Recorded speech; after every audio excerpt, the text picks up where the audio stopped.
Alam nyo, no, ah, hindi pa naman tayo hindi pa naman tayo naniniwala na talagang yun talaga ang driver ang namaril, no, nag-umpisa ng pagputok. Kasi kung hindi yan totoo o totoo man yan, tingnan natin sa mga investigasyon, ano.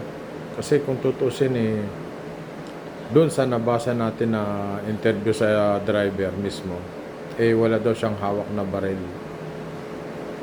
Siya ba talaga isang fall guy o ginawang scapegoat sa mga issue na to para makaligtas sa usapin itong mga ahensya ng NBI?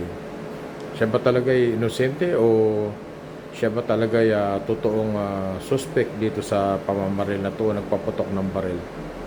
Abangan po natin yung mga susunod na balita. Baka malaman natin isang araw ito pala fall guy.